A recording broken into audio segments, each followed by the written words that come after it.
O'Reilly. The next time you need auto parts and accessories, trust the parts professionals at the 102 Chicagoland O'Reilly Auto Parts stores.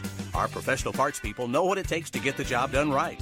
Professionals have counted on O'Reilly Auto Parts for decades. Now you can too. Professional parts people. O'Reilly Auto Parts. Better parts, better prices every day. O'Reilly Auto Parts. Blog Talk Radio. Paranormal Review Radio.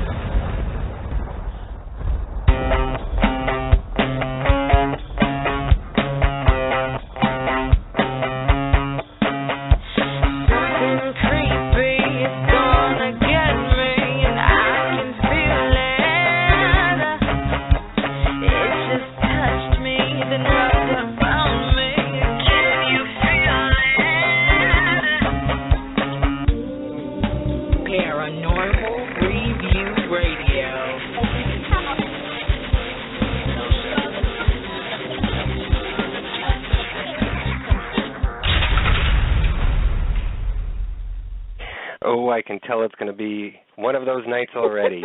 Hello and welcome, everyone. It is Friday night, and you're listening to Paranormal Review Radio, the only radio show without commercials and with more great paranormal talk. Thank you for joining us tonight. I'm Anthony Agati in New York. And I'm Luci Liebfried in Chicago. You are listening to one of the highest-rated paranormal radio shows on Blog Talk.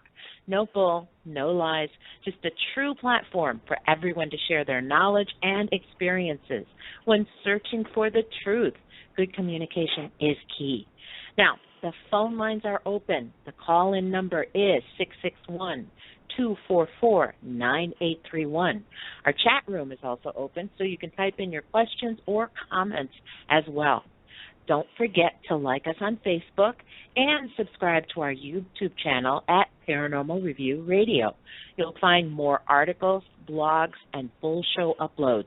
And if you have specific questions, comments, or would like to be a guest on the show, email us at paranormal.review@aol.com. Now, sit back, get comfy, and prepare to open your minds. It's time for Paranormal Review Radio.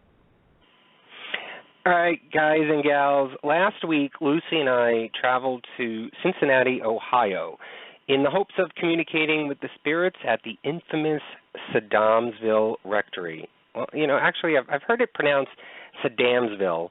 I say Sedamsville, so if I'm saying it incorrectly, I apologize. This would be our second trip to the haunted location, and the thought of going back was actually beginning to get to Luci and I, and we were getting a little bit nervous beforehand.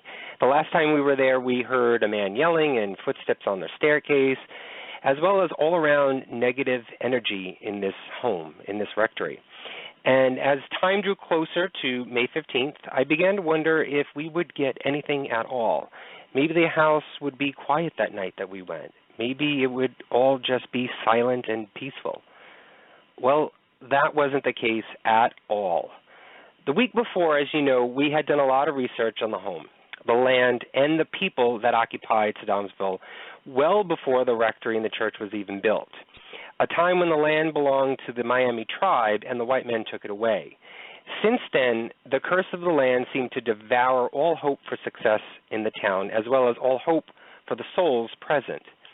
Was the rectory and church a beacon for the spirits and negativity that lurked throughout the land? Did our research uncover and unsettle some things that did not and should not have been publicly announced? Were my actions on air the week before the investigations a result of the way that I was treated the night of the investigations? So many questions to answer, and tonight we will reveal to you every last minute of it. Luci, why don't you start off by telling everyone your impressions of the rectory when we got there, and maybe also too, maybe leading up to it, because you and I had some conversations before we left. Mm-hmm. Give us sort of your thoughts leading up to it, during the night, overall impressions, but don't get into so much of the details just yet. Okay. All right. Well, basically, as you know, we were there 4 years ago. So I kind of had like these, the last experience was still in my mind when I'm thinking about it. But as usual, before we go to a location, usually once like we're really preparing to go, I start to feel the location. And this time was no different. I was starting to feel just like the house knew we were coming. That's what I was getting, okay? When we got there, it was kind of weird. It was like I didn't really feel anything at first from the outside, but when I walked into the building, well, first off, I was really impressed in the difference, the way the house looks now as it did 4 years ago. Terry and Tim have done an amazing job in the restoration. It's absolutely beautiful. I walk into the house, and first thing I notice is in the hallway from the back door that goes to the front door, I noticed that there's definitely something there. Can't pick up exactly on what it is. We started to set up, and during the night, when I first walked in there, I was fine. Everything was cool. It was like I knew there was somebody there. I knew there was something there. But as the night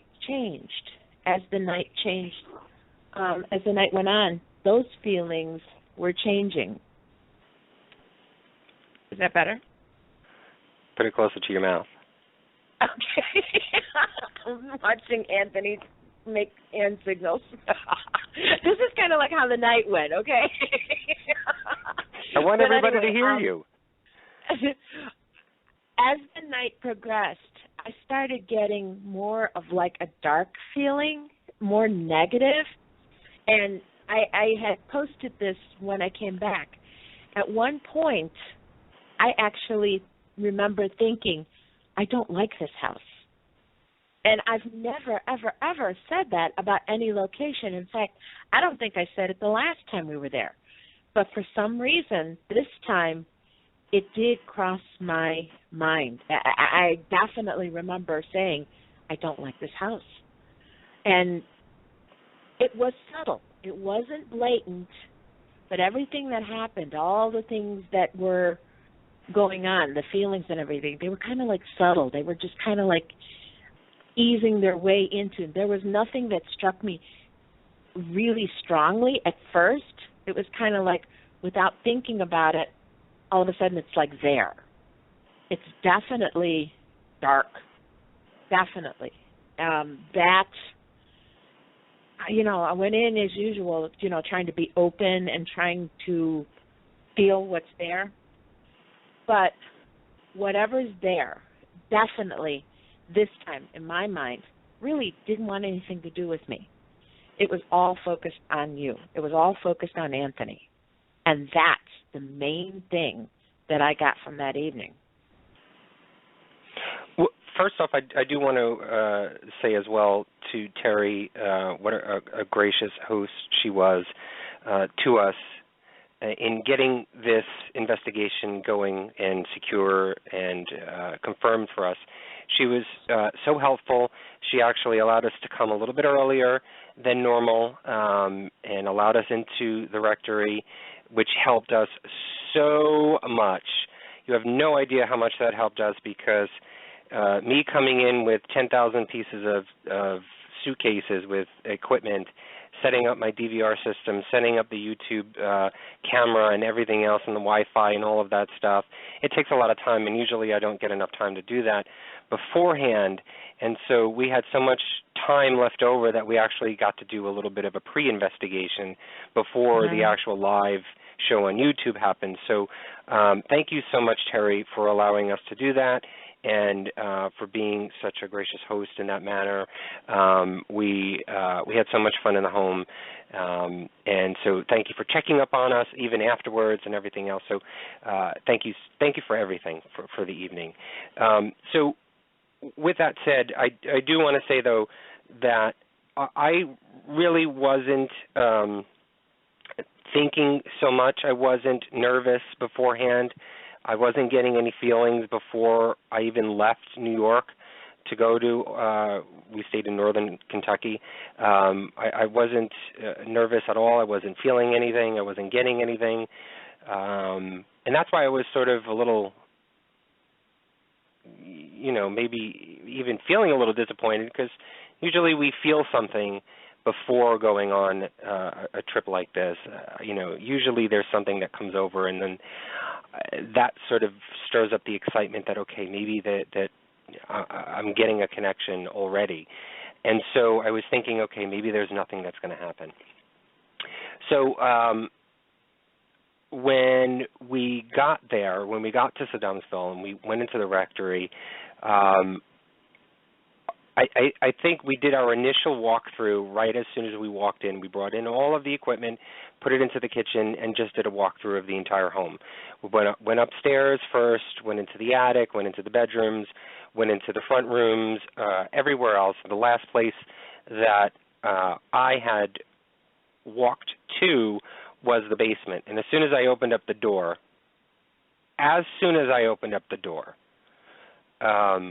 it was as if the floodgates opened. And I've never felt that way. I've been to Villisca, I've been to Pottstown, I've been to so many other places, and I've never felt that much negativity come through all at once. And, I didn't hear anything, but in my head I was, I don't know if this is sounding right, but I was hearing, "Get out. I don't want you. You're not welcome." That's what I was sensing as soon as I opened up that basement door. And I looked down, I got chills. I was not frozen, but I didn't really move. I got those senses, and I closed the door, and I turned around, I walked into the kitchen, and I said to Lucy, "There's something down there that does not like me," and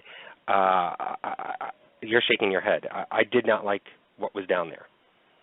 You've never, ever said that. I've never seen that happen. And I had been in the kitchen, and I remember hearing you open the door, and it seemed like you closed it immediately, and you came in. And I've never heard you say that. I mean, it was definitely, you felt it right away. Now, see, I didn't feel that. The main thing I kept feeling all through the night was the presence that's in the hallway, right outside that basement door.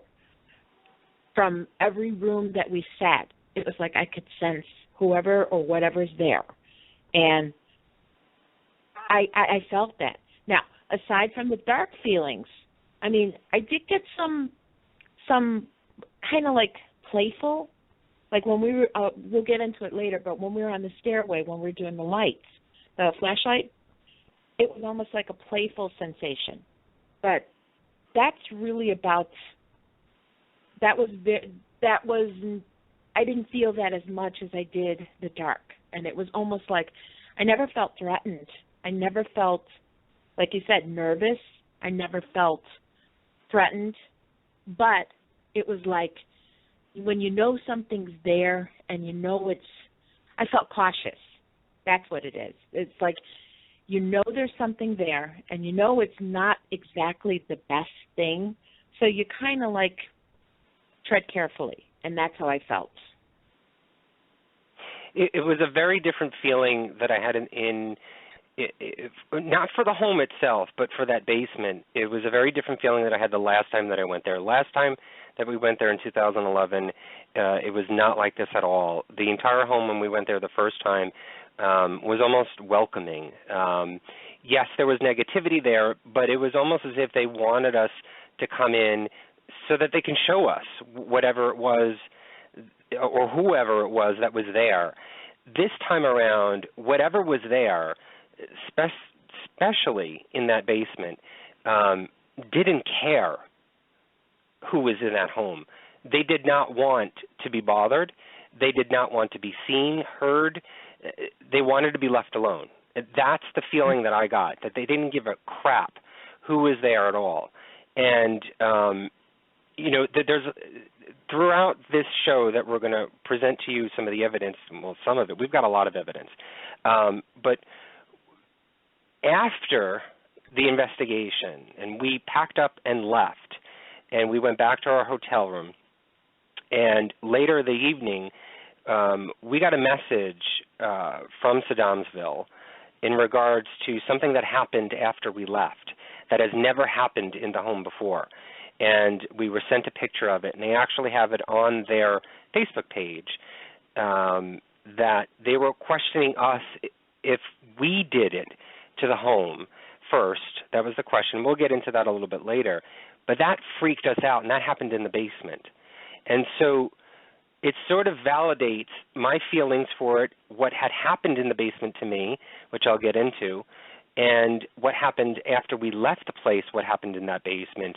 There was just something down there that I guess has sort of been building up for a while, or maybe something was opened up in previous investigations before Luci and I went there, or what we were thinking of was maybe that, maybe what we had talked about the week prior to us going down, we talked a lot about Father Donald MacLeod and how whether or not, he could have gotten that woman pregnant or had a mistress or whatever it was, and that was the reason why he died, and all these other things about him, and calling the Native Americans at the time savages, and writing this in the book, and bringing up all of these things that may have angered. I don't know if that has anything to do with it. It's just something to mark in a book and say, maybe. Is it a possibility? We don't know. So that's the initial impression that we got. And after setting up the DVR system that we had, and I was able to focus on the stairwell, which I should have, now that sort of 2020 is hindsight, I should have had a camera down in the basement. But I set it up, one facing on the ground level, first floor, the staircase area, and then another one on the second floor facing all of the entrance areas to the bedrooms. Typically, those are where a lot of the phenomenon takes place. And so I focused my DVR system and my cameras on that. I did capture something video-wise. I have it up on our YouTube page right now, so if you go to Paranormal Review Radio on YouTube, you'll be able to see it. I don't know what it is. It could be a bug, but there just seems to be this orb that has a mind of its own, and it floats into the staircase area, hovers around, works into like the formation of an 8, and then leaves. Now that could be a bug. Definitely is not dust. But it's very weird because it comes into focus as soon as we leave the hallway area. It comes into the staircase area, and then as soon as we come out of the kitchen into the hallway, it leaves. It is almost as if it was sort of watching us or trying to follow us. Some people say it's bugs. That was some of the comments that was on there. I don't know.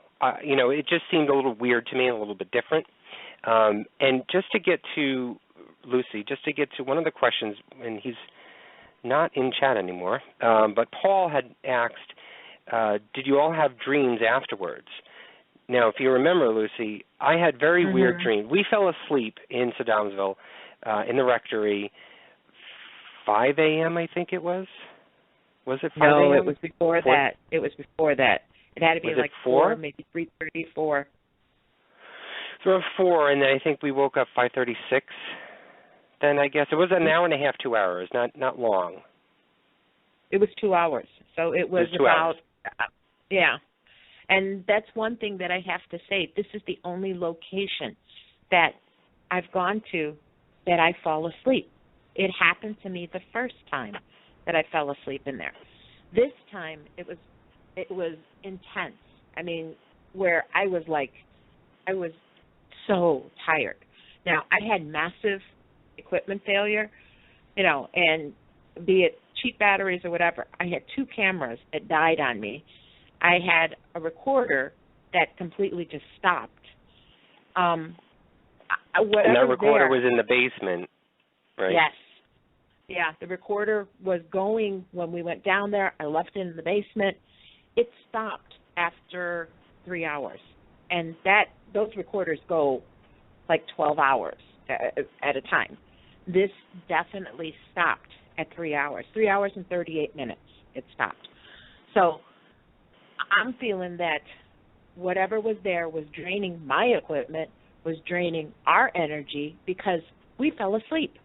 And I've never fallen asleep in a location. This is the only location where I actually fell asleep. Now, I left the recorder going while we were sleeping, and the recorder's next to me, and I'm hearing weird stuff. I mean, I can hear myself, snoring, not real big snore, but snores, and I'm whimpering. I whimper every once in a while. I don't know if I do that as a rule. I don't remember dreaming, but I also heard the recorder moving on the coffee table. I was snoring, so I was sleeping. The coffee table is about a foot away from where I was on the couch. I don't know if it's me, so I didn't really, extract that sound, but it's very, very weird that I can hear this. I can hear the recorder moving on the wooden table. What it is, I don't know. But I didn't dream. But Anthony, you said you had dreams while you were sleeping in that house.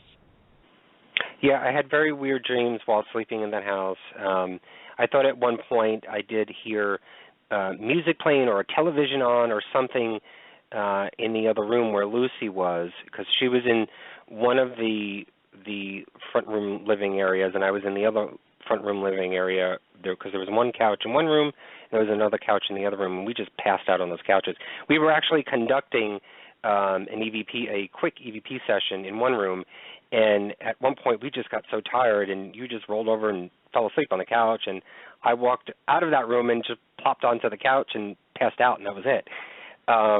And so I just had these really weird, vivid dreams.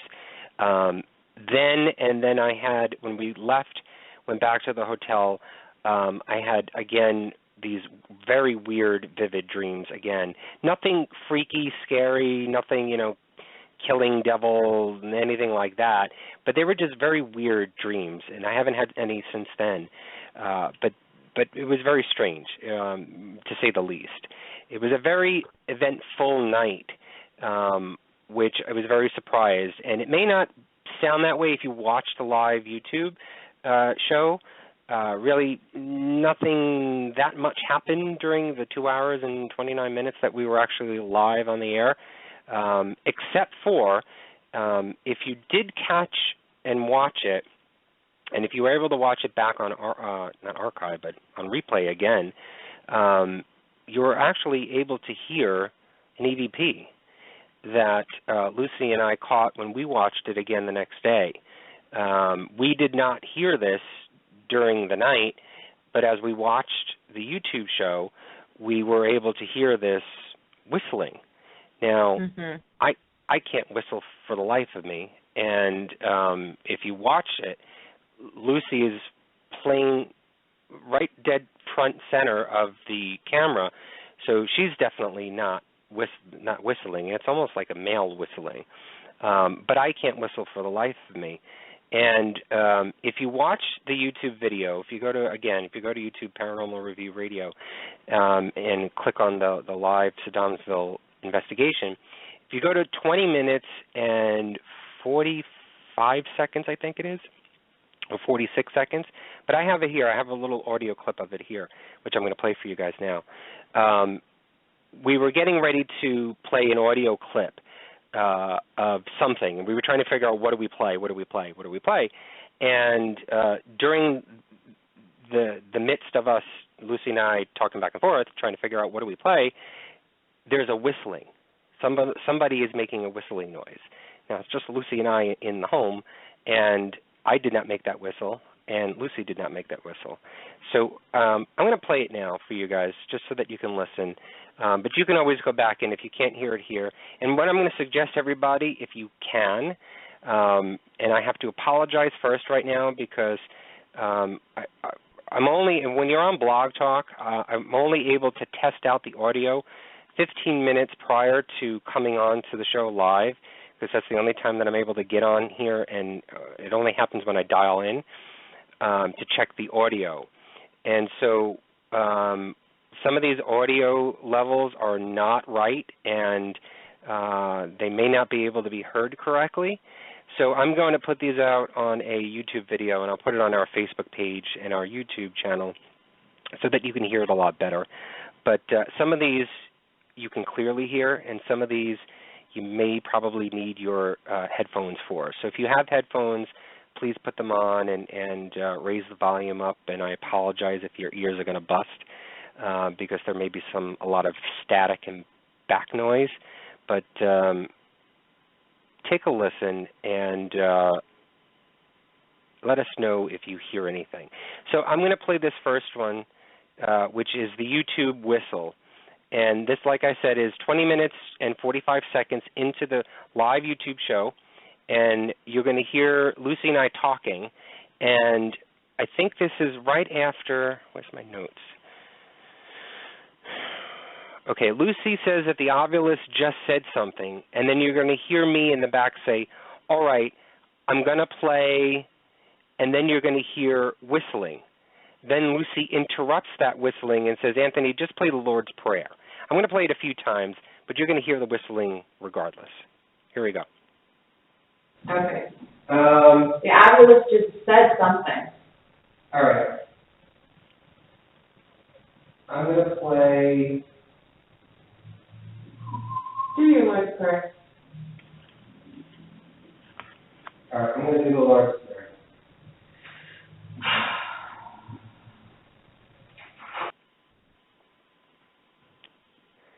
All right, I'm sure everybody caught that. I'm going to play it one more time. Okay. The ovulus just said something. All right. I'm going to play... Do your Lord's Prayer. All right, I'm going to do the Lord's Prayer.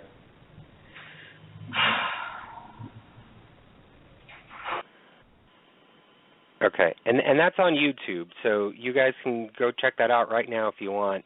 Go to 20 minutes and 45 seconds, if I'm correct, and you can actually see the visual of it. You'll see me in the background, kneeling down. I'm going onto my laptop, picking out an audio clip, and you see Luci sitting in the chair in the front, and I'm definitely not whistling at all. I don't whistle. Luci, do I whistle? Have you ever heard me whistle? No, and I can't whistle either. So that wasn't us. That definitely wasn't us. Yeah. All right. All right, so why don't we just talk about first the pre-investigation? Okay. We had time. You had finished setting up. So we just started in the back parlor, really. We were there, and, oh, God, I don't remember. All I know is at one point I was just sitting in that back parlor, and I started asking questions. You brought out the SB11, so we started using that. Right. Well, I was pretty much. We went to the basement? I don't remember if we went to the basement first or. No, we didn't. Did we go to the basement first? No, we were. It was still. We were sitting in the front room. We were sitting in that back parlor first, and then we went down.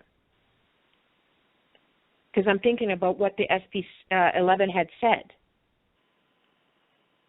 Oh, right. Okay. So what you were doing the SB11, and I was setting up the DVR. I was setting up all the lines, getting also to then the Wi-Fi ready and the YouTube camera ready and set up. And towards the end of it, that's when I was sort of changing into the outfit, showing you the outfit, the monk outfit that I had before we were going to go on air. And you were just doing the SB11. So why don't we share then the SB11 EVPs, not EVPs, but the SB11 responses? Let's see. Because I'm sitting in the corner of the back parlor, and just asking questions. There's a lot of voices coming through. There was a woman's voice that kept coming through, and I kept trying to ask, okay, who is the woman that's I can hear. And all of the research never really found any evidence of a woman that would be in the rectory, but there was definitely a voice. Anthony walks into the back parlor with his outfit on. I start laughing, and I asked the SB7, did that offend you? And I got a response. Okay, and the response was, well, you asked, does that offend you? And the response was a little. And then you repeat that. You say a little. So you're going to hear the noise of the SB11 come up, and it's not SB7. It's SB11. SB11. SB11. You're going to say, does that offend you? And you're going to hear the response, a little, and then Luci repeats that and says, a little? Okay, so here we go. Does that offend you in any way?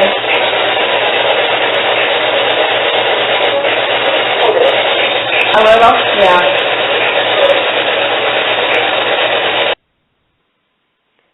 All right, let me play one more time. Does that offend you in any way?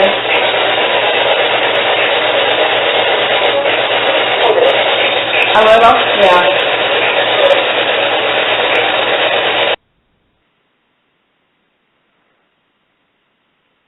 They were responding. Yeah, they were responding a lot to the SB11 beforehand. And the next one is actually pretty freaky to me. I'll let you explain it. Okay. Well, I'm talking, and I'm trying to get them to respond. I'm trying to get them to identify who they are. And at one point, I feel someone touching my hair. And I had felt it a couple times. So I had told them, I said, you know what, I know you're here because someone's playing with my hair. The SB7 then responds and says, come down. And I'm like, down where? So it definitely, thinking about what's going on and what happens in the basement, this one is kind of freaky. All right, so I'm going to play this one now. I know you're here because I can feel my hair is standing up.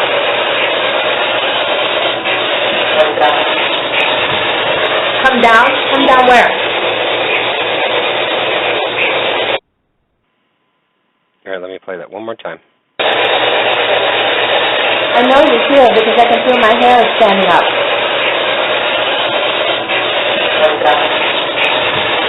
Come down? Come down where?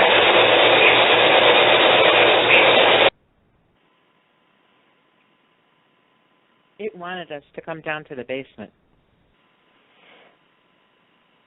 Well, we kept doing this. We have a couple more of the SB11s, and then we'll get into the basement story. Why don't you get to the next one, Luci? Okay, and as usual, I'm still asking, who are you? Talk to me, tell me who you are. And the SB11 says, hello. And this one's pretty clear. Okay, here we go. Can you tell me who you are? I'd like to know.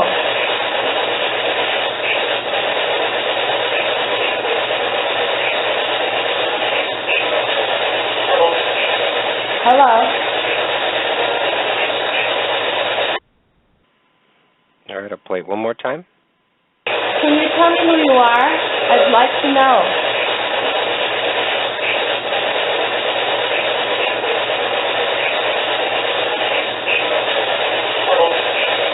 Hello?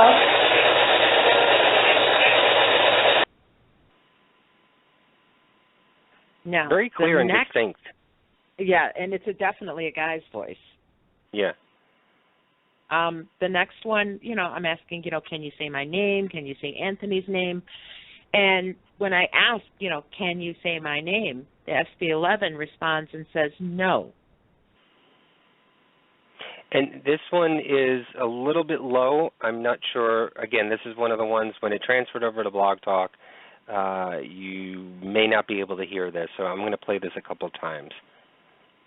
Can you say my name for me? Why?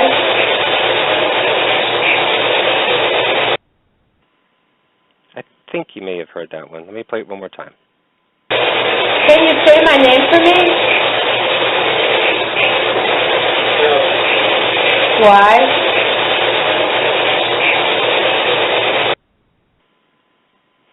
Yeah, you can hear it, but it's not really clear. Now, when you sent me this audio to, also too, I just want to let everybody know I haven't pretty much done anything to any of these audio clips. I rarely ever do. The software that I have, when I try to do that, I try to do the noise reduction and all that, it distorts it so much that it actually dims and lowers the voice that I'm trying to make amplified. So I never do anything to it. The only thing that I ever do is amplify when I do record the audio clip. I amplify wherever it is that I want people to hear. I just amplify that section of the audio clip. So that's pretty much all that I ever really do to these clips at all. Now, when you sent me this audio clip, Luci, not on here on Blog Talk, but what I have on my computer when you sent it to me, this response sounds like my voice. It's got the same tone. You have the original as well, so you can, if you wanted to tonight after the show or tomorrow, take a listen to it and you tell me if I'm going crazy or not. But it does sound like my voice is coming through the spirit box saying no. But again, for all you guys who are listening, I'm going to put this on YouTube as a video so that you can hear the audio much clearer and much better than what's coming through right now. So I did want to apologize. So this was the pre-investigation. This was sort of while I was running around. This is what Luci was doing, pretty much trying to stir up and initiate conversation in the hopes of, while we were live on YouTube, that we can, get that communication going. And we, like I said, we had a lot of time on our hands before the show, and so after this, not really realizing anything, not realizing what the SB11 just said, come down, we went on a little bit of a break outside, and then we came back in and we said, why don't we hit the basement? And so we did. And we went down into the basement, and we set our recorders down there, and we were there in totality, I think, 6 minutes? Yeah, 7 minutes? Not long at all. It was not long at all.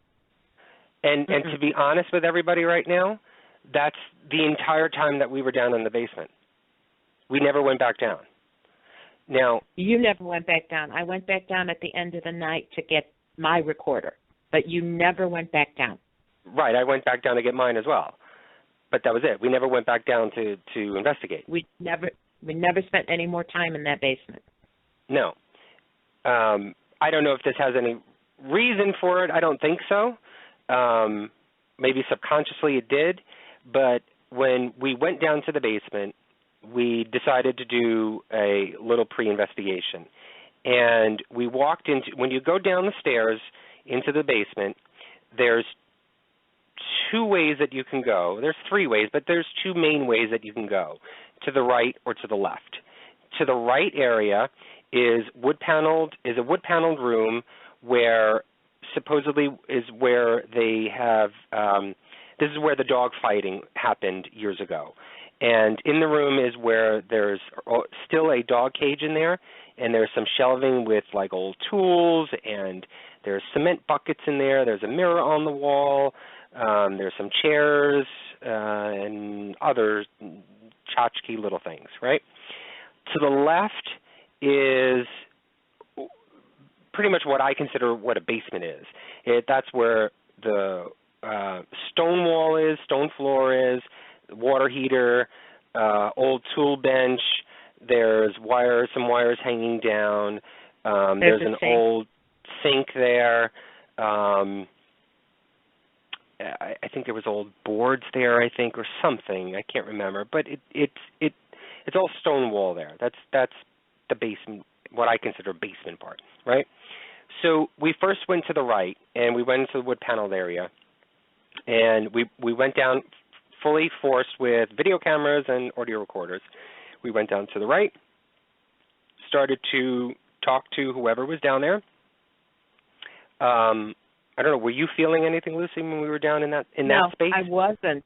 No, I didn't feel a thing. Right. We were walking around, didn't feel anything. I remember I was moving some of the cement buckets around because I made a joke and I said, I'm going to move these away now because I know we're probably going to end up in a hospital with Lucy falling over one of these things and hitting her face right on the floor. Let me move them away because if we're going to be walking in pitch black, I don't want anybody falling.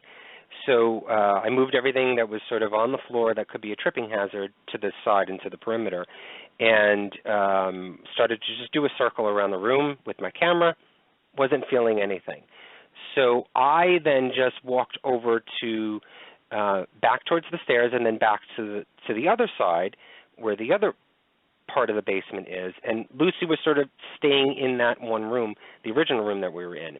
And now at the time, while we were down in the basement, I had started to play the audio of church music up on the first floor. And I wanted, again, keep that music going so that, again, possibly we can sort of awaken things and get things going and hopefully initiate communication and movement and whatever. And when I walked into what I considered the basement part of it, where the stone wall is, I said to Lucy, oh my God, Lucy, you can hear the audio so much better in here. It's actually so cool because it feels weird hearing that church music and being in this basement part where the stone walls are. It just feels so weird, and it sounds so cool. You got to come and hear this. So when she heard me say that, she walked over and followed me, and she walked to where I was and was right behind me. Not even, what was it, a minute? Not even, just maybe 30 seconds after that. I'm walking in front of her, and all of a sudden I feel something touching my right arm. And it was a gentle touch. It was not anything, not grabbing. It was not a stabbing. It was not anything painful at all, to the point where I thought it was cobwebs. And I'm going to play the audio clip, and you'll hear me. And I say, I think it's cobwebs. And I call Lucy over, and I stop it in that moment, and I call Lucy over, and I say, shine a light. I think this is cobwebs. Something just touched me. Just check to see if it's cobwebs. I didn't want to move because I wanted to see if it was cobwebs. You know me. I have to validate. I have to get evidence. I have to make sure. Because if I'm feeling something, I want to know if it's something that's natural or whether it's something that's not. So she came over and walked over and shined her shined her flashlight and said that there was no hanging spider webs. And I had pointed out to her as I was looking up, I said, there's spider webs in the rafters up above, but is there anything hanging down? And she said no. So with that, I started to move again, sort of turning my body, and I felt it again on the same arm. And I said to her, I'm feeling it again. And she came over again with the flashlight, looked again. I pulled her over. I made her look at my arm, and I said, just check my arm. I want you to check my arm to see if there's anything there, if there's any scratches or anything, because I remember this happening when we were at Bobby Mackey's. Did you use your flashlight at that time? No. No. You used just your camera, your video camera. Just the camera. Okay, so she was checking with a video camera. I pulled my arm down again. She said there was no scratches. I pulled my arm down again, and then at that point, I started to feel on my fingertips, pressure on my fingertips, on the middle finger, the ring finger, and my pointing finger. Right? That's the three. Yeah, these three fingers. I started to feel pressure on the ends of those three fingers. Like if you were to take your thumb and your pointing finger from your other hand and squeeze the tip of your middle finger, that's the pressure that I was feeling on each of those 3 fingers at the same time. And you'll hear me in the audio say that. And I said, now my fingertips, now my fingertips. And then it dissipated. I wasn't feeling uncomfortable. I wasn't feeling, I need to get the hell out of there. I wasn't feeling negativity. I wasn't feeling really anything. After that had happened, I had mentioned to her, which is not on the audio here, but I mentioned to her I'm feeling tingling, I'm feeling burning on my arm. We continued to do a little bit more investigation in the basement for maybe 3 or 4 more minutes, not very long. And I said, okay, let's go up. I want to get up. I want to go upstairs. We have to go upstairs. As soon as we went up the stairs, up into the kitchen, I said, let's just check my arm. I want to check my arm just to see if anything. And when we went up to the kitchen, what did we do? What did we find? We looked at his arm, and I could see the redness start. I could see the scratch starting to form on his arm. And it definitely was a scratch, and in fact, it broke the skin. Right. And there was little red dots or something. I still have the tiny dot scabs on my arm right now still. Mhm.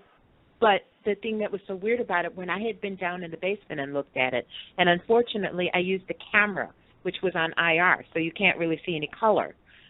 But when I got upstairs in the kitchen and looked at it, in the light, I could see the scratch forming.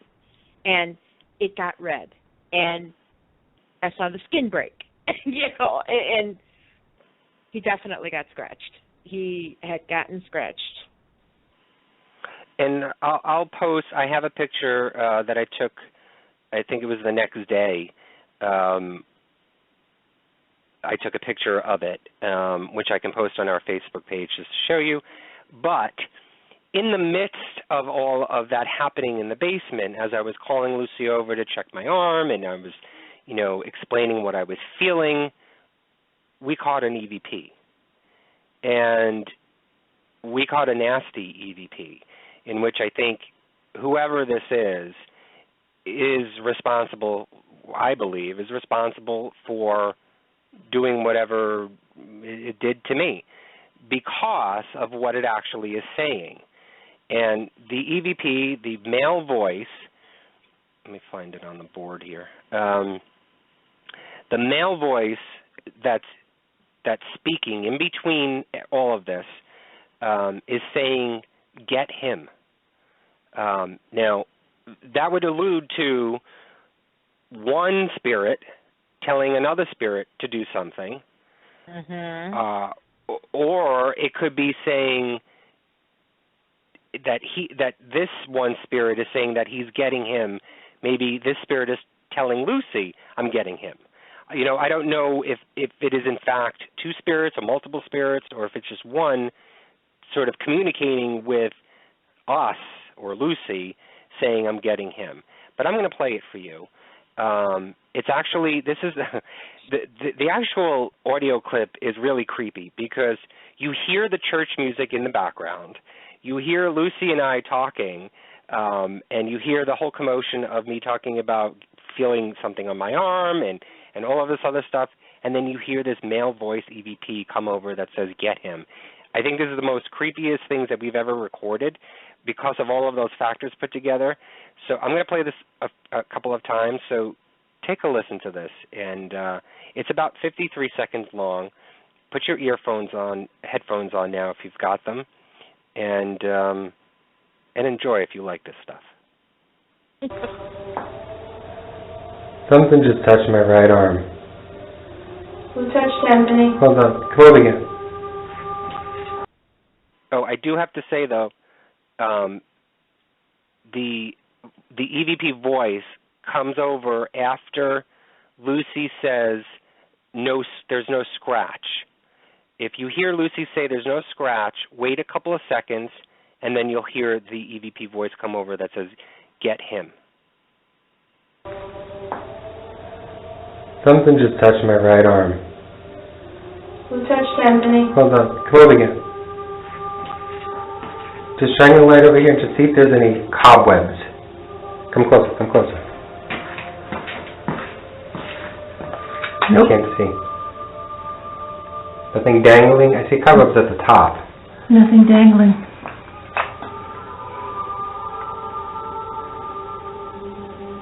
No scratch.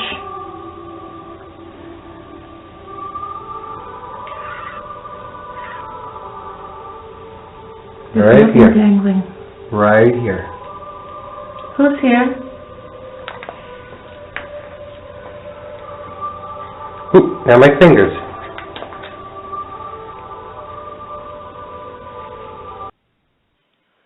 I hope you all heard that. I'm going to play it one more time. It's right after Lucy says there's no scratch, because she didn't see a scratch at that moment. I'm going to play it one more time. Something just touched my right arm. Who touched Anthony? Hold on. Come over again. Just shine your light over here and just see if there's any cobwebs. Come closer, come closer. Nope. I can't see. Nothing dangling? I see cobwebs at the top. Nothing dangling.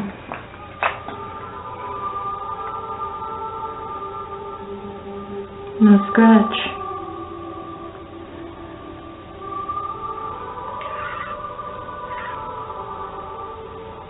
There's Right nothing here. dangling. Right here. Who's here? Ooh, now my fingers.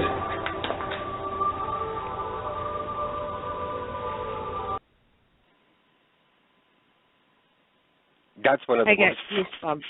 I got goosebumps. freakiest audio clips that we were able to capture, just because of that church music playing in the background. And that's one of the reasons why I had called Lucy to come over into that spot, because I liked the way that sounded when we were down in the basement, that you can hear it through the floorboards. Now, the recorder that we had, and I had my recorder in that room, and I kept it there the entire night, so it was about 12 hours recording in there. Unfortunately, most of the night I had to discard, because you can hear everything from the basement. You can hear every movement, every spoken word from the first floor to the second floor to the attic. So I had to discard anything and everything that I heard from my recorder that was placed in the basement. Unfortunately, if there was anything that came through, I could not tell, and I couldn't say if it was paranormal, because there were a lot of other times when I heard Lucy's voice or my voice or footsteps from the floorboards above. The only time that I was able to really utilize the recording was when we fell asleep. And last night, I finished listening to that portion of the recorder that was placed in the basement, of my recorder that was placed in the basement, and I was actually able to get 2 EVPs from the basement from when we were sleeping, because at that point I knew nobody was moving, nobody was making a noise, nobody was saying anything other than Lucy snoring, but you couldn't hear that through the floorboards. So I'll share that with you guys a little bit later, but that was a freaky one from the basement, in my opinion. Yeah, my recorder that was down there, like I said, it's 3 hours, 38 minutes. It stops, and I listened to that, and again, you can hear everything from upstairs. There's a couple things on that recorder that sound very close to the recorder. Like at one point you hear like a tapping, and it sounds like it's on a light bulb. And I think there's one yeah, I got that too. There's nothing that you can, with all the noise that's above us, I mean, there's nothing that we can definitely say that it was paranormal or anything like that, so I didn't use mine either. But I really thought it was weird that recorder stopped, and it's never stopped before, and it had fresh batteries in it, and it definitely stopped. But honestly, when all this was going on, I wasn't feeling anything, and usually if there's something negative, one of us will pick up on it. And while this was going on, nothing. There was absolutely nothing. It just felt very, like I said, they were subtle. They were very, very subtle. It was almost like they weren't blatant about anything they did, but they did do it. I mean, I watched. Well, they were blatant with me the entire night. They didn't make any qualms about pointing me out at all. And just so that we can move on cleanly, that was the extent of our investigation in the basement. We did not go back down at all to investigate after that. Again, I don't know if subconsciously, maybe somebody was telling me not to go back down, and I just didn't go back down. I don't know. Maybe internally I was a little afraid to go down. I don't know. I'll admit that. I just don't know. We did not go down there ever again after that, only to pick up our recorders in the morning at 6:30, whatever time it was in the morning, that we went to go clean up and leave for the day. So that was the basement. And I'll share. One thing I got to say, I do remember when we first got there and I was in the kitchen, I said it a couple times. I had wanted to go into that basement. When I was listening to the recorder, I said it more than once. And I kept saying, I want to go to the basement. I want to go to the basement. So I don't know if, and then again with the SB-11 saying come down, there was something that was definitely pulling me down there. But once all this happened, it was like, okay, I'm not about to suggest that we go back down there, not after you being scratched. All right, so then, you know what, at this point, then what we should do is then share with everyone what was told to us and shared with us after the investigation in regards to the basement. So if they're not aware of this. So after the investigation, when we left on Saturday morning, this was a Friday night we were there, on Saturday morning we left Sedamsville, went back to we went to IHOP, had breakfast, and then went back to the hotel and pretty much passed out for a couple of hours and then regrouped again. When we regrouped, Luci got a message from someone who is affiliated with Sedamsville, who was, I guess, going to be there or was there that next day, who was going to be investigating there that day, and asked Luci, well, you got the message. Why don't you explain it?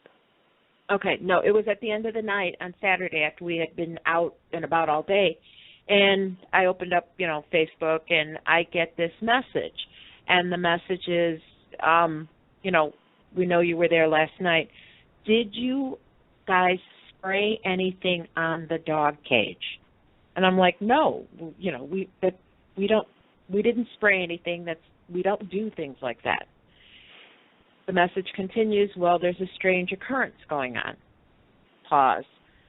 The cage is bleeding. And then after that, he sends me a picture. And the picture is what is posted on Sedamsville Rectory Facebook page. And you can see there's someone sitting in back of the cage, and there's someone shining a flashlight. And you can see liquid from the top of the cage, and it's pooling at the bottom. And he told me that they had wiped it off, and every time they wiped it off, it would come back. They said that, I believe they even said in the post that someone had tried to taste it, that it was sticky. And I asked, has this ever happened again, before? He said, no. I had messaged Anthony right away, and I was like, okay, wait a minute. I just got this message. So we're talking, and I asked the person that sent me the message, are you sure it's not rust and humidity? And he said no. He claimed that the cage was bleeding. That absolutely freaked me out. Yeah, he said it was a sticky red substance that had no smell and no taste. And he says no taste because he said the owner, I'm not sure if that's Tim or not, had tasted it. And the picture, if you go to Sedamsville Rectory Facebook page, you'll see the picture of it. There's droplets coming from the top of the metal dog cage, and you see the droplets there, but then you see the pool of whatever it is that's dripping on the actual basement cement floor. And that was a little freaky. When I first saw the picture of it, the first thing that I said to Lucy was, it was very humid that night. I said maybe it was the humidity and the moisture in the air, that and the dew and everything, maybe that sort of created that moisture on there, and the rust and the dirt and everything else that created the dripping. But when she said that they wiped it up, and also that they tasted it and it didn't taste anything like anything, but they said that they wiped it up and nothing, and that it came back again, that was a little strange and a little weird. So again, it's sort of, I don't know if it validates anything. There could be some natural reasoning for it. I don't know what's happened after that. We haven't had any correspondence. We should reach out to Terry and them just to see if it's ever come back again after that day. But and that person, I believe, has said that he had strange occurrences and very freaky stuff that had happened to him that Saturday night. Very strange, which I don't want to get into because it's not my claims. So it just validates the whole strangeness that went on in that basement, and maybe it was better off that we didn't go back down there. Who knows what could have happened, whatever. And to tell you that we never noticed anything. I mean, we really didn't look at the cage. When I went back down the next morning, it didn't even cross my mind to look at the cage that was on the side there. So I didn't notice. I can't say if it was there or not. My original thought was, remember I said this before we actually even went to Ohio, was, I should do this show from the basement. Mm-hmm. I was saying maybe I should do it if I can get Wi-Fi down there. I should do the show in the basement. That would have been really cool to do it down there. Or maybe not. Who knows? I don't know. I don't think so. Who knows? But, the basement wasn't the only active area. The attic also was. Mm-hmm. And we got several EVPs from the attic, and several things had happened in the attic that were very strange. One of which, now the Ovilus, I don't know, but the Ovilus was on point that night. The Ovilus constantly was not only active, but it has never been so accurate before. I have brought this thing on so many other investigations, but this time it has never been so accurate than it was that night. And I can give you a for instance. One example was when we were in the rocking chair room, Lucy. Do you remember when we had sat on the couch and we had set up everything, and I had the Ovilus I think it was in my left hand or something like that, and it was playing and it was saying something or whatever, and then I moved it and I put it on the couch and I sat it in between us, and then all of a sudden on the Ovilus comes up in text and in audio between. Remember that? Mm-hmm. Yes. It knew where it was. The Ovilus knew where it was. It kept talking about many of the things that we were talking about during the night. Anything that we were questioning, it would relay answers that really made sense. There was at one point, which I think I even put it up. I think I did. I think I put it up on Facebook. That it said my name. It said Anthony, and that was in the attic actually. And the attic was a little freakish because what I think was birds in the rafters in the roof, I think. Lucy was thinking could have been raccoons or whatever, or some kind of animals or whatever. But there was something, I think natural, up in the roof area when we were in the attic that was making noises. And at first we didn't know what it was. We thought it was something that was a phenomenon, but I honestly think it was natural. I think it was some animals or whatever it was.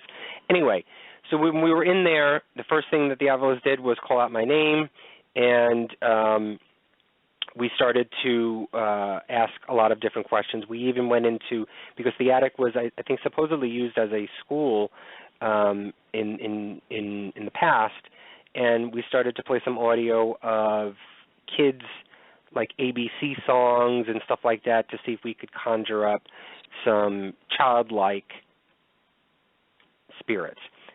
In any case, we've got a couple of EVPs that I want to play for you guys. And what's the first one that I should play, Lucy? Let me see. Let me go to this list here. Do you want to do the yeah and the no first? Yes. Okay. So I'll do the no one. So Lucy's asking if no, that's not it. No, okay, do so number Lucy, 1 first, because number 1 was right after we saw your name come up on the Ovilus. All right, I'll do number 1. So number 1 is Lucy's asking if you'll hear Lucy ask if Anthony is in danger, because my name came up on the Ovilus, and everything that has happened before then, being scratched in the basement and everything else. Lucy asks if I'm going to be in danger. Then we hear something on the roof. And this is the first time that we hear something on the roof. We don't know what it is. You'll hear Lucy say, "Is Anthony in danger?" Then you're going to hear a little bit of a scuffling noise. Then you hear a click, which is the click of my flashlight. And then you're going to hear Lucy and I talking back and forth about what this is. And I'm saying that it's birds in the rafters, and Lucy makes a joke that it's probably frickin' raccoons, because at that point we were fed up with the raccoon that was stalking us outside the house in the backyard. And after Lucy says it's probably a frickin' raccoon, wait a couple of seconds and you're going to hear a voice say, "I'm here." All right, I'm going to play this a couple of times. Here we go. Is Anthony in danger?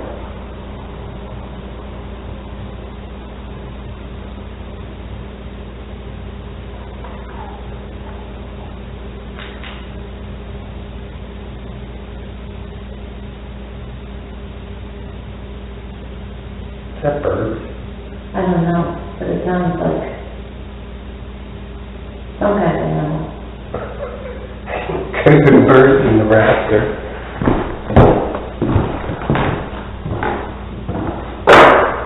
Freaking raccoons.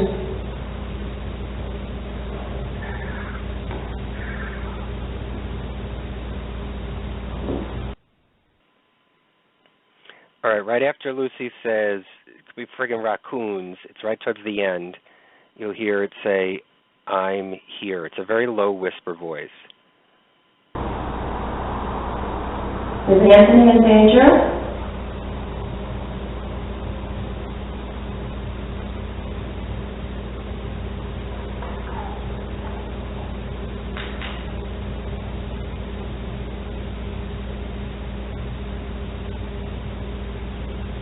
Is that bird? I don't know, but it sounds like some kind of animal. Could have been birds in the rafter.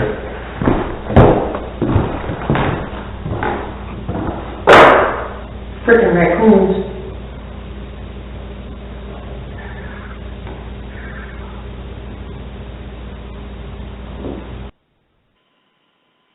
It was very low. And I have to apologize again because this is Blog Talk Audio, which is not that great for replaying these things on. But I think you heard it.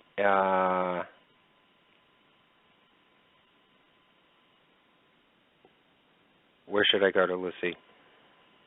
Go to number 2.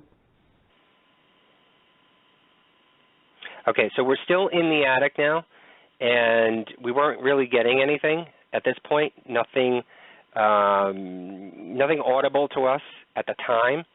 And I'm asking, where did you go? Are you still here? And then you're going to hear, I think, it sounds young. I'm not even sure if it's male or female, but it sounds like a young voice that says, yeah. But at the time when it says, yeah, there's going to be outside, there's going to be a car that you're going to hear that drives by. So hopefully you're going to be able to catch it right before you hear the car driving by. I'll play it a couple of times like I usually do. So after you hear me say, where did you go? Are you still here? Listen to the voice say, yeah, and then you'll hear the car go by. Where did you go? Are you still here?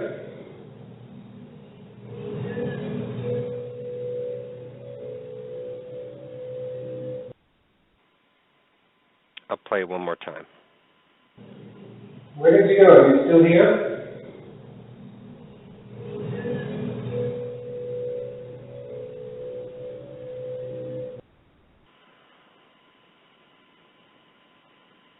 It was a little bit interrupted by that car that drove by.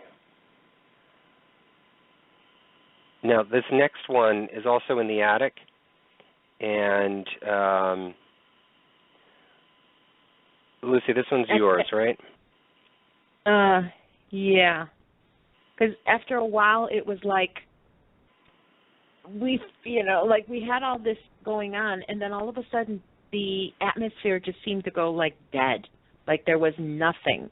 And this happened a couple times where we would hear stuff, and then by the time we moved into that area, or we were in the area for a little while, then all of a sudden nothing, like they would leave. Right. So Lucy is asking, is anybody up here? And then you're going to hear a very, very low whisper response, and it says no. Again, I'm not sure if you're going to be able to hear it here on Blog Talk, but I'll play it a couple of times. It's a very quick one. Here we go. Is there anyone up here?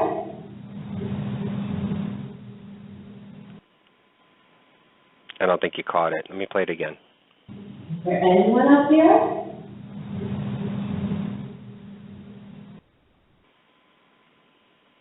Let me play one more I can time. hear it.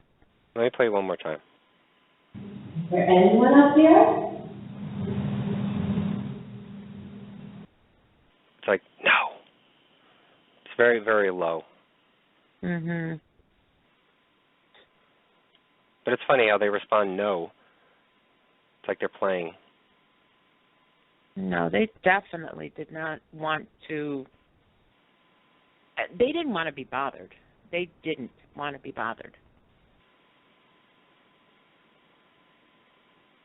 Now, I definitely have a theory why they weren't coming near me or they weren't bothering me. All during the evening, I had 2 rosaries on me, and I had a bottle of holy water in my pocket. I had shorts on, cargo shorts that had a million pockets. And in one of those pockets, I had that bottle of holy water. So I'm thinking they didn't want to come near me or they weren't going to bother with me. You, on the other hand, you didn't have anything with you like that. Oh, wait a minute. You did have the rosary on from the monk outfit. No, I didn't wear that. Oh, you didn't? Okay. No. So you didn't have anything. No, I didn't wear anything. I had that for a portion of the live YouTube show, but I didn't wear that for the rest of the night. Mhm. And I never really changed into, the only time I wore the outfit was for YouTube. I never really changed into that for the night. No, you didn't. But, yeah, I mean, you didn't have anything. But all through the evening, I did carry that holy water with me. So I don't know if that had anything to do with the fact that they didn't want, that they didn't bother me at all. But here's the funny thing, though. A lot of the stuff that, I quote-unquote supposedly did, which was, you accused me of playing the devil music, the Lord's Prayer backwards, wearing the monk outfit or the the priest robe or whatever it is. All of that stuff I did after the scratch. All of that stuff I pretty much did after, except for trying on the outfit before we went down. But all of that stuff I did after the fact. So it was, and my initial reaction, unless, when we first walked into the place, and I said, when I opened up the basement door and I said, there's something down there that I don't like, unless they knew already what my intentions were and what I was preparing to do already. Obviously they probably knew that already. So it could have been all of that stuff, and that's why they had that sort of feeling towards me. But most of the stuff that I did was after that. So I don't know. Just for some reason, they were definitely focused on you. From the moment that we got there, they were focused on you. But that raccoon was focused on you. Oh, my God. You know what? I said, I'm not scared of spirits. I am scared of frickin' raccoons. This raccoon, every time we would go out to smoke a cigarette, it would be there. It would be looking for us. And it got to the point where when we would open the door, we would open it very carefully and sneak out onto the porch. And at one point, the raccoon came up on the porch, and we're over here trying to tell it to go away, go away. It starts coming towards me. It was like... Well, at first you were like, oh, how cute, how cute, how cute. And I'm like, get away from this thing. Is going to scratch your eyes out and give you rabies. That's when I posted on Facebook, do raccoons bite?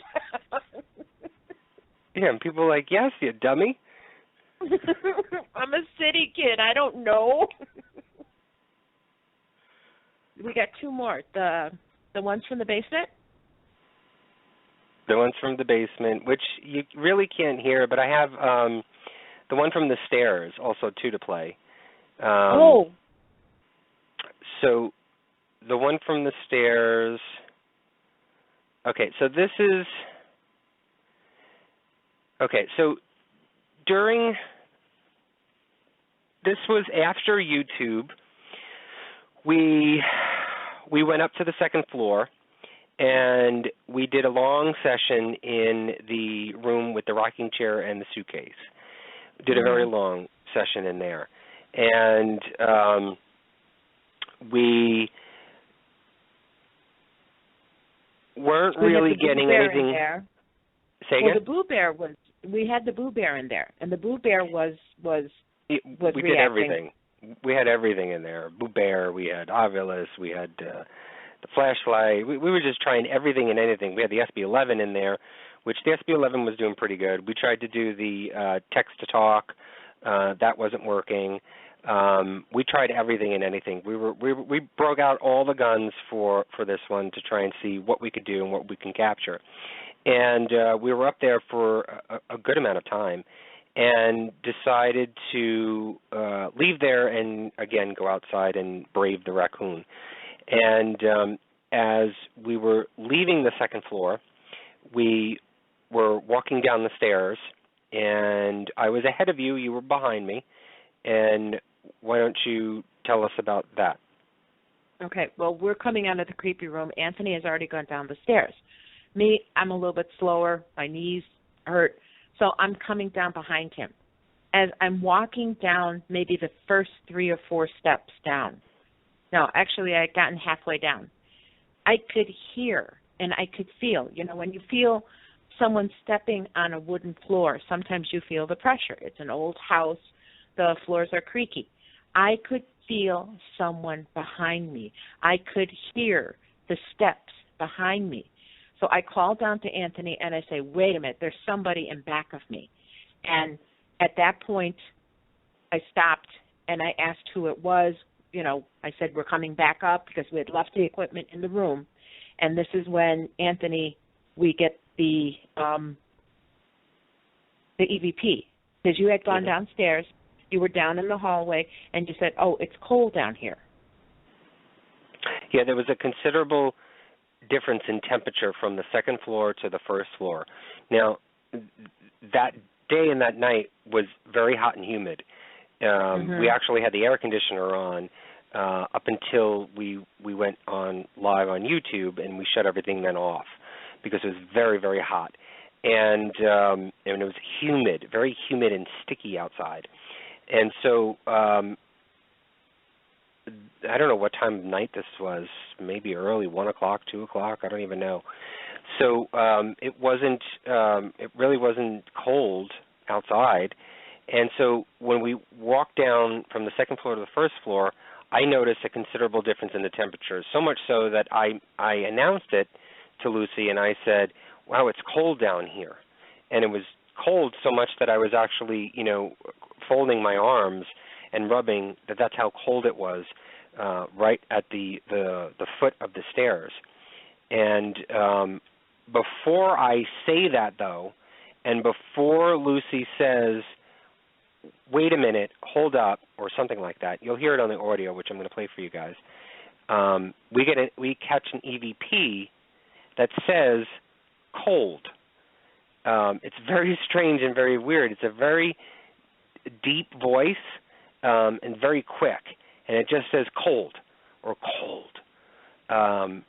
They're very deep, very male, obviously, and it's right before Luci says, hold up, wait a minute, and that's the point where she hears, I guess, somebody behind her. And then after that, I finish walking down the stairs, and you hear me at the foot of the stairs say, it's cold down here. And then that's when Luci says, I hear somebody behind me.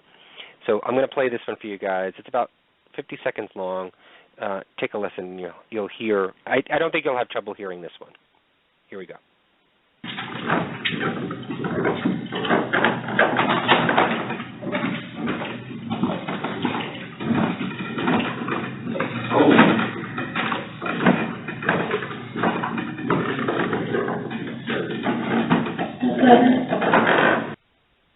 Sorry, I'm just going to stop it there and just say that in the middle of us walking down, because it just passed the EVP, in the middle of us walking down, you're going to hear the male voice say cold, very fast, very deep.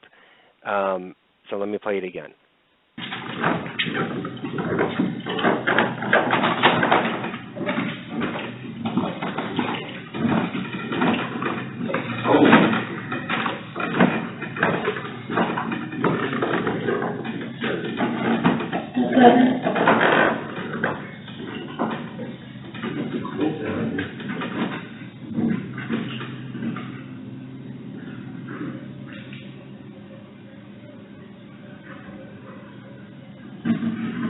Okay, I'm coming down the stairs and I hear somebody behind me.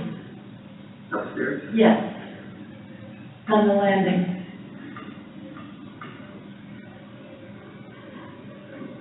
We're coming back up. I heard you. I'm going to play it one more time. It's in the midst of us, you hear us walking down the stairs. You hear the deep voice say, cold. And then you hear Luci say, wait, hold up. And then you hear me stop, and I go down to the bottom of the stairs, and I say, it's cold down here. And then you hear Luci saying, wait, I just heard something upstairs. Hold on. Now, my recorder is up at the top of the stairs. It was up at the top landing on a little table. So it's not on any of us at all. It's actually stationary up on a table. Here we go.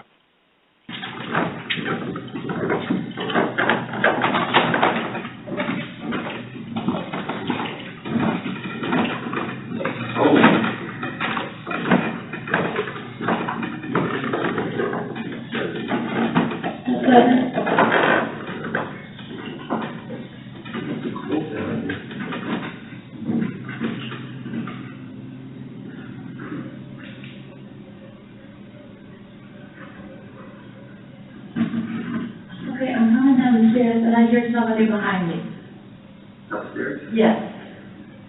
On the landing.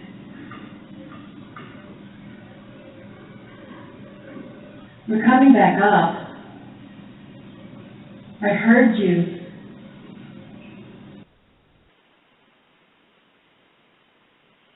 You know, after it says cold, it's like I can hear something else too.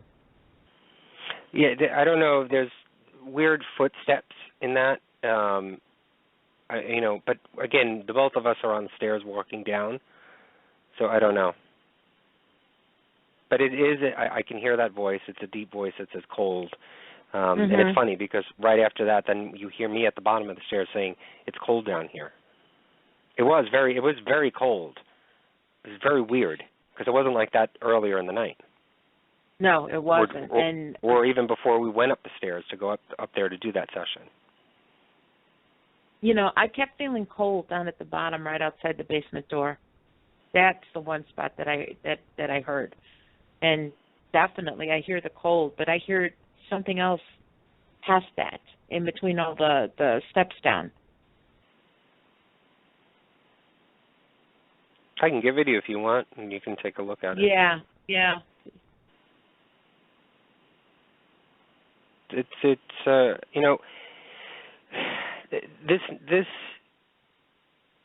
Sedamsville Rectory is I don't know if it's changing or if it's morphing into something. You know, we talked about how the land itself, we talked about this when we were doing the history of the land in Ohio there. And, you know, there have been a lot of traumatic experiences that have happened after the Native Americans had given up the land. And we talked about this supposed curse of the land and how for a time things prospered, but then went completely downhill for this particular area in Sedamsville. And, till present day right now, I mean, the town is trying to save itself. They are trying to keep their head above water and trying to restore as much as they can, but they just can't. It doesn't seem as though the town has the money for it. It doesn't seem that the people have the willpower to do it anymore. And it just seems as though that it's not that it's destined to be that way. It just feels like it's quicksand almost. That no matter what you put on it, it's still going to sink. No matter what you do, something has to change on that land for something to change, for something to change for the better.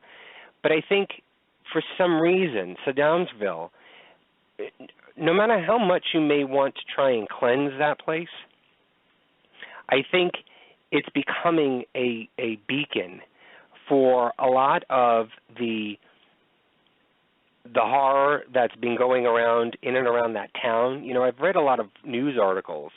I don't know if you read any of the articles within the past few years that, you know, where a father has killed his daughter in that town.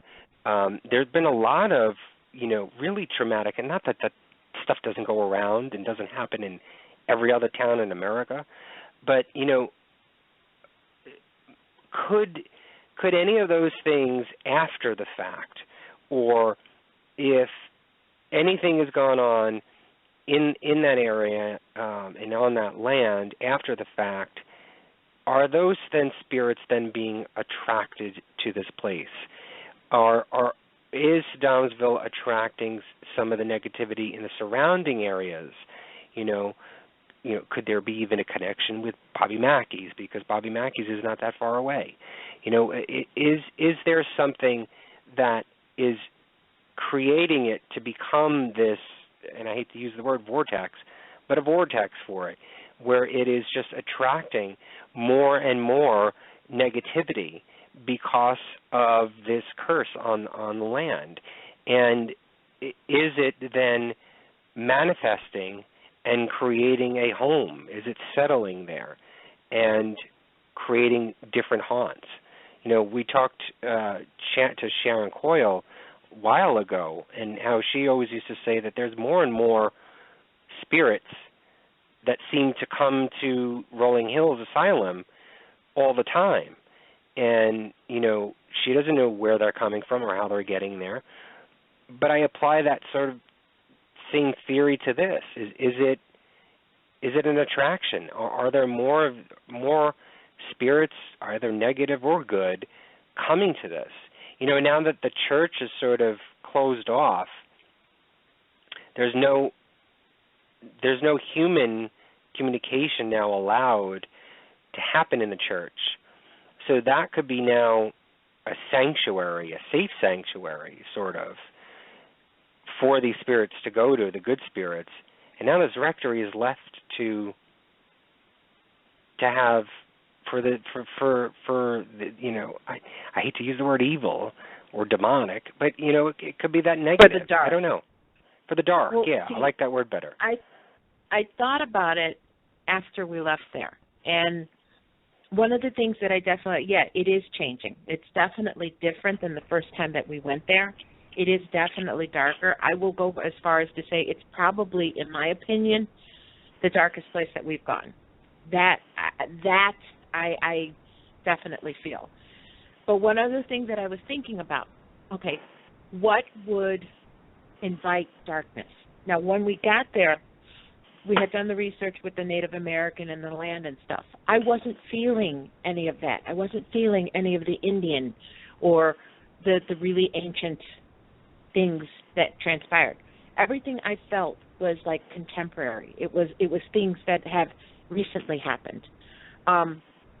And the one thing that struck me, okay, what would invite darkness in? Okay, we have a situation here. What is the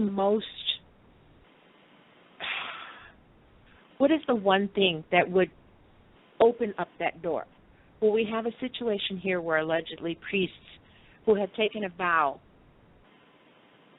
to the religion and to their beliefs and somehow turn their back against it, okay, where they've done these things, supposedly molesting of children. Father McLeod supposedly actually had a mistress and she was pregnant. These are men of faith that somehow have turned their back on their religion. Would those actions actually open up a door for darkness to come in? In my mind, I think yes, because what is there is definitely not your friendly neighborhood ghost. It's definitely something dark. It's like it's but you know what? Could it also be investigators like us going in there as well? Oh, I'm sure that's part of it. You've got all these people coming in because that's definitely what I felt at Bobby Mackey's. At Mackey's, I know for a fact that, you've got all these people coming in and the fact that it was a speakeasy. All of these things that happened there. You had bootlegging there. You had gangsters. You had murder, whatever. All of those things add to attracting dark. Now here, it could be the investigators too, but I think it's the contemporary things that are happening, the things that are happening now that's inviting more and more of it. Sedamsville, you have dog fighting. I mean, you have people, being cruel to animals. It's definitely changing. I think it is morphing, and I honestly believe that, again, I think it's probably the darkest place that we've gone. I really do believe that if you go there, I really think serious investigators, experienced investigators should go there. I don't think it's for someone who's their first investigation. I think there's just too much going on there. If you're not sure of what you're doing, if you don't take the right steps to protect you, you're going to open yourself up to something that is not exactly friendly. That's what I feel about it. I may disagree a little bit with you on that, because I don't know why, but lately I'm just thinking, regardless if you are 500 years as an investigator or 5 years,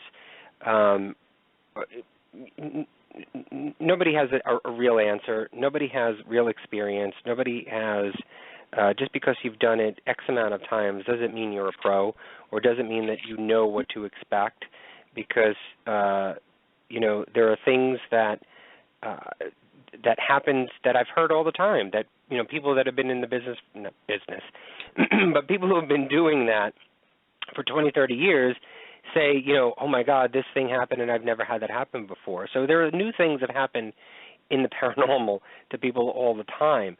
So I'm just thinking that, you know, is it us? Is it me? And I'm saying me, walking into a location that could be creating more of negativity. You know, Amy Allen said it, and you know, I kind of didn't like the comment that she had mentioned on one of the episodes that she said about how she hates when people who do this go to locations.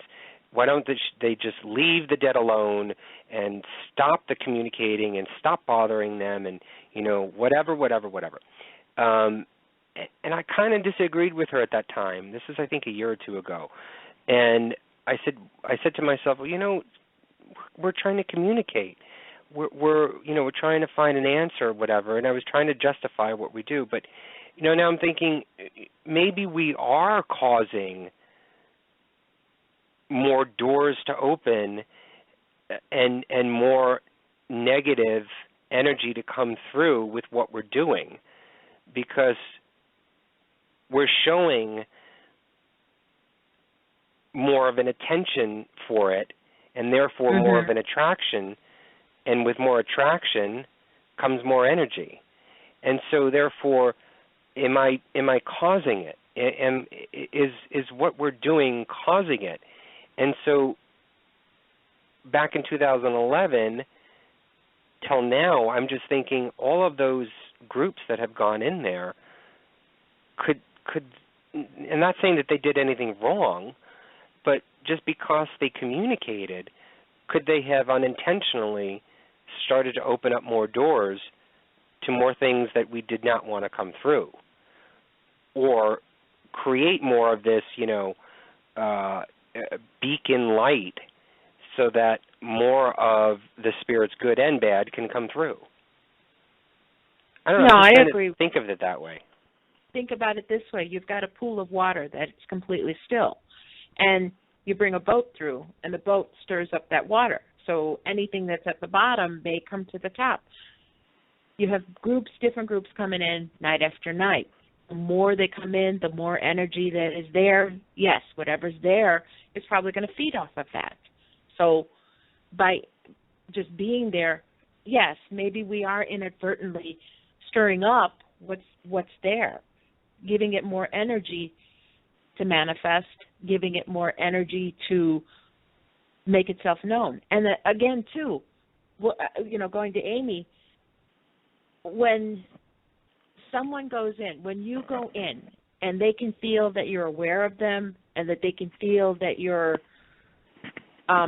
communicating with them, they're gonna go to you. If they know that you can sense them, they're going to go towards you. They're going to go towards you because you're going to be the one that knows that they're there. They're not going to go. I don't think that they're going to go. If no one were to go into that house ever again, would they go away? I don't know. Maybe they would stay there. But the fact that more and more people are going in, we're bringing in energy for them to manifest and react.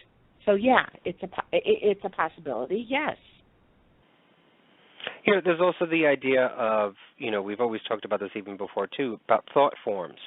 And the idea that we create, here we go, I'm going to go out into the ether now.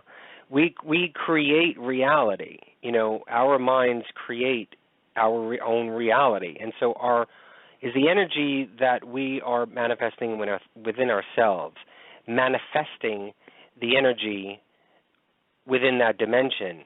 Are we, just by being in there and multiply that by thousands and thousands, after so many years, has that energy then manifested into something that's reality? You know, have we then created it? Meaning our own energy has created something as a thought form. Yeah. You know, it just makes you think, you know, there's just so much to the paranormal that we do not know anything about. And I don't care who you are. I don't care who you are. You could be the biggest celeb on the television, on the circuit, in the conferences. I don't care who you are.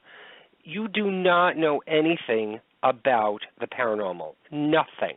You know nothing about the paranormal. And I just get agitated when people say that this is the answer and that's the answer, and they don't come back and they say, this is my opinion of it. They don't back it up and say that this is my opinion of it, and from my experience, my opinion is of this. They always say it's factual, and I hate that when people do that. But anyway, the reason why I'm saying this is because, I don't know, I just after this one investigation, I'm just thinking, because it was such a huge difference from the last time, and we've gone back to many other different places, and it's never been this big of a difference. And, you know, I've watched videos, and Sharon just mentioned it in chat just before, and she was saying that, you know, there's a lot of people that go into these places that are not respectful. Completely 150% agree with you, Sharon. There are so many people out there that are not respectful who call themselves investigators, and there are some videos that I watched of people going into Sedamsville that every word out of their mouth was F and B. F and B and F and B. And I'm like, really? You need to do that? For how many hours are you going to do that and say that just to get somebody to respond to you? It's kind of pitiful and sad. But anyway, yes, could that lead to angering these spirits? If somebody were to walk in my house and call me an F and B, and I get that so many times, I'm going to be a nasty F&B back to anybody else that walks into that place. Of course, that's going to have an effect on me. That's the way I look at things. I put myself in their shoes. I don't understand how people can have the mentality that they're talking to low-life scum when they walk into a haunted location. I don't get that. You know, whether or not that they're evil or not, I don't know who is there because I don't see them. Their faces are not there. And so until I know who it is, or until I see and hear a response, I treat people with respect. And I can't fathom and understand how people walk into locations and do that. It's undeniably the most idiotic way to be in this field. And that's why I responded with such force when we ended the live YouTube investigation, and I said, we are not a team. We are not a team because I don't want to be considered to be a team. Not that there's anything wrong with being a team, but we're not a team, and I don't want to have that connotation that we are. We're just researchers. That's all that we are. And whether you consider us a team or not, that's your prerogative, but we don't label things, so we're not a team. We're just independent people who like to research and communicate, and that's what we do. So, all right, I'm going to get off my soapbox right now. Well, we've talked about this before. I think it boils down to intent. Your intent when you walk into a location makes the difference. And the people that go in and they're swearing and they're demanding and they're saying, all these things. Yeah, your intent isn't exactly one of respect. Whatever is there, whoever is there, if it is a spirit, they're the same as what they were in life. How you treat them is going to be pretty much how you get treated back. Now, the fact that you went down there, you got scratched. You didn't go down there and you weren't demanding, I demand that you talk to me, or I demand that you, or scratch me, like I've heard people say. I didn't go down there and go, you fucking asshole, why the fuck did you scratch me? I know that there would have been so many other people that would have done that, and I didn't do that at all. And I didn't go around having that mentality that whatever was down there in that basement is going to be the same person that's going to be in the stairwell, that's going to be in the second floor bedroom, that's going to be in the attic, because I don't believe that. I don't believe that at all. Not that I believe that spirits stay in one location, but I know that there are multiple spirits in that home. And until I know who I'm speaking with, then I change my direction and my mode of communication. And so if I don't know who is sitting in front of me, then I'm going to speak normally. If I know that that person in front of me is the one that scratched me, then I'm going to say, why did you scratch me? Why did you do that? But why am I going to accuse someone if someone is sitting? If Sharon is sitting in front of me, why am I going to accuse Sharon of scratching me if she's not the one that scratched me? That's ridiculous. Right, but I really and then you get nowhere and you get no responses because then that spirit is going to be like, what the hell are you talking about? I didn't do anything to you. I'm not talking to you. Goodbye. I'm not talking to you. Goodbye. And then that's it. And again, spirits don't perform on command. You know, if you go in there and you're aggravating somebody, they're going to choose not to deal with you. I believe that. I really think that has a lot to do with it. Now, this location, again, whatever is there, it could be a result of everything that's gone on in this building. I mean, we don't know how other people act when they're on the investigations. I can't say for sure I know anything like that. But the reactions that these spirits have, the actions that they take, yes, it could be the result of everything that's come into that building. Again, like I said, if no one ever went into that building again, would any of this stuff happen? Would we hear would there be the noises? Would they react? I mean, last time hearing that footstep, hearing the running across the building, it was almost like a replay of actions that happened a long time ago. The screams, when you go to a location and you hear screams, it's a replay of actions that have happened previously. So I think, what is brought into a location has a lot to do with what happens later on. I've always loved locations that have like a different history to it, and I think that's why I'm always attracted to asylums. There's just something deeper to a location that has more emotion to it, and I think emotions are what feeds into creating the life of a location itself.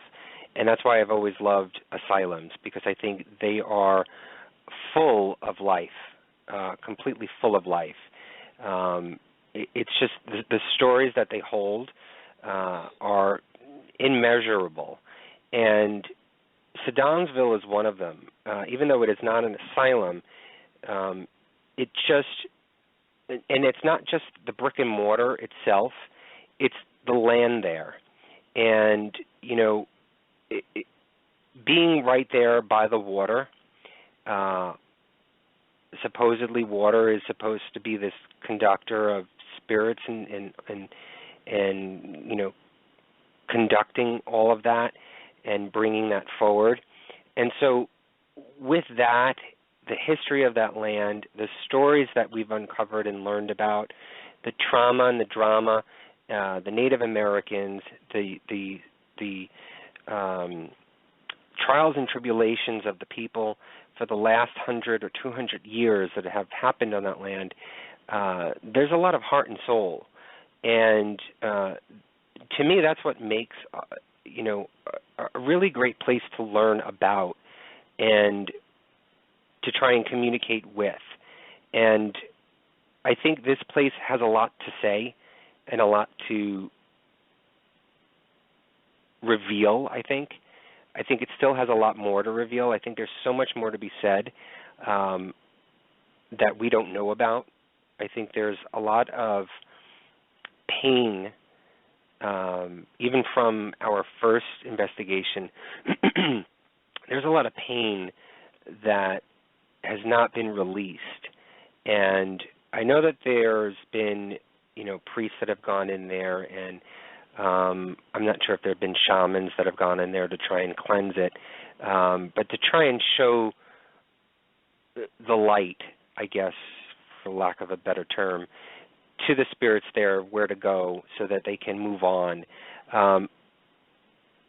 And I don't know if that's being forbidden or not. I don't know. There's some, locations that don't want that to happen. But I don't know if that is or if that is not. But I think there should be something that either opens it for them to get whatever it is off their chest to be heard, or to just have them let it go on their own and move on. But I think it's time. I think it's time for that door to be closed, and I don't think that town and that whole entire neighborhood is going to move forward unless something happens there. For some reason, I think that's what's holding it back. I don't know why. Well, like I said before, you're sensitive, and if you're feeling that, I certainly agree with you. Now, the difference, the first time we went there, I felt the children in the attic. I felt one young boy in particular. I didn't feel any of that this time. I didn't feel anything light.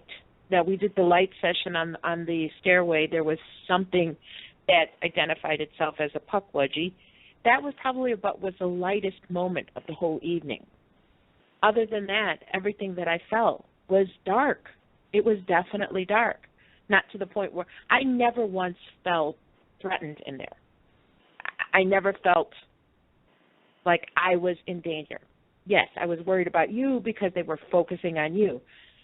But the lightest moment of the whole evening was when we were doing the flashlight on the stairway, and whatever that was said it was a puckwudgie. If it is, I don't know. I can't say for certain, but there was definitely something there, and it was definitely lighter. But that is the one time during the night that I felt kind of like a lightness. Everything else about this whole place is dark, and it's way more darker than the first time that I walked into the building. Yeah, I think it's taken over. I think it's either it's holding the other spirits back, or the other spirits have gone over either to the church, or maybe they've left. Maybe they're gone, which is good. But it's not good for the rectory for whatever negative is lurking around and is remaining there. But I do think that it has taken over that place, and now I can understand why, Terry and Tim, are not comfortable with that home. Now I can understand why it is. I was interviewed earlier this week on another radio show, and it was on the Whatcast, and Mateo was asking me about what dangerous location have I ever gone to, or would I ever consider being dangerous? And I say to him, every location is dangerous. We don't know, again, I get onto this topic, but we don't know everything about the paranormal. So every location that you go to is dangerous. Even your own home is dangerous. Given the fact that you may or may not think it's haunted, every place is dangerous or could potentially be dangerous. It's just a matter of being cautious and knowing your limits. And if you understand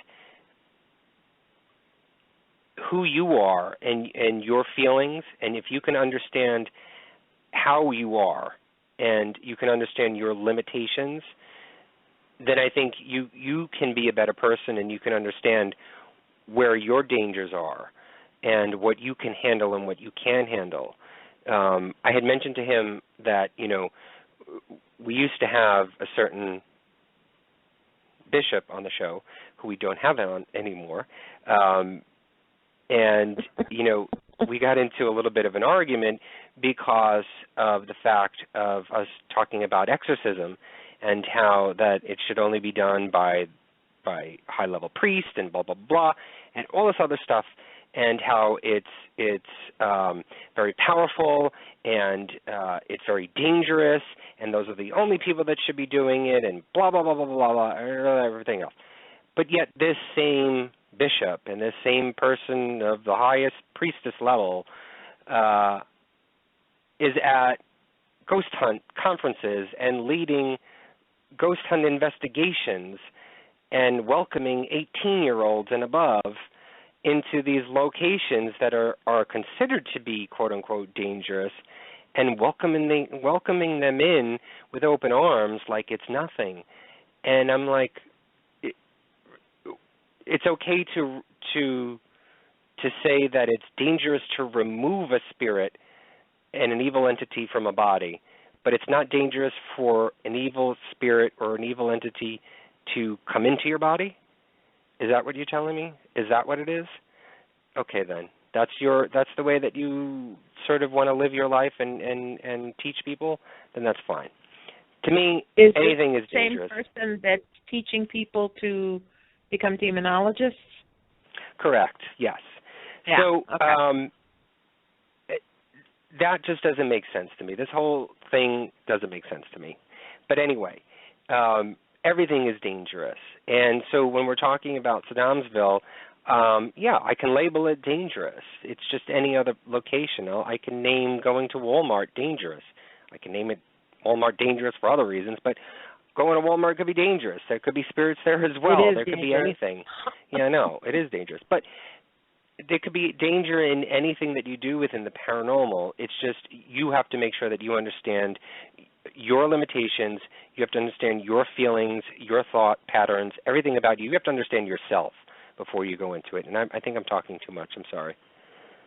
Well, we have 3 minutes left, so let's go very quickly to the. And I have, just so that everybody knows, the other two EVPs that I have, I've heard them before on Blog Talk. You can't really hear them, but like I said, I'm going to put them on YouTube where you can actually clearly hear them. So all 12 of our EVPs that you've heard tonight, or 10 of them that you've heard tonight, I'm going to put on YouTube, and you'll be able to catch it on our Facebook page or on YouTube. So go ahead, Lucy. I'm sorry. Okay.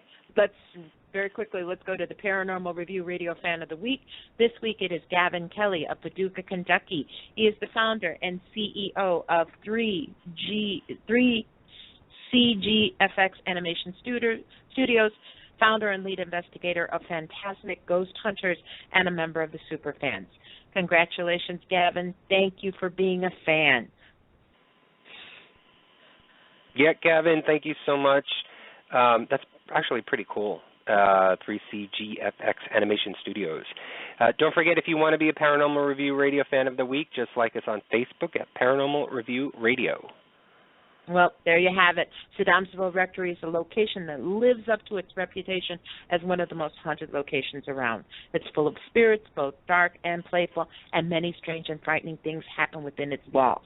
If you're looking to explore the dark side of the spirit world, this is the place. But beware, it's not a place for the inexperienced. If you dare enter the rectory, prepare, protect, and do your homework. We want to thank Terry and Tim for welcoming us to Sedamsville, and we'll be sure to return there again. So, no one really knows what spirits are. We have theories both based on our experiences and on scientific data. We have no solid answers yet. Dr. Shane Rogers is an associate professor of civil and environmental engineering at Clarkson University. Dr. Rogers is currently studying the possible links between reported house hauntings and indoor air quality. Yes, is it possible that ghostly apparitions in old buildings may be caused by pollutants found in the air? Sounds crazy, right? Well, Dr. Rogers will be joining us next Friday night to discuss his research into the possibility that the ghost we have encountered might not be anything but mold. Do not miss this one. It promises to be a very interesting night. Thank you, everyone, for listening and supporting our show. You guys are awesome. Thank you, Anthony, for another great investigation, and I can't wait for the next one. So, until next week, Parapeeps, don't forget a face mask and have a paranormal week. Good night. Good night, everybody, and have a great Memorial Day weekend. Bye-bye.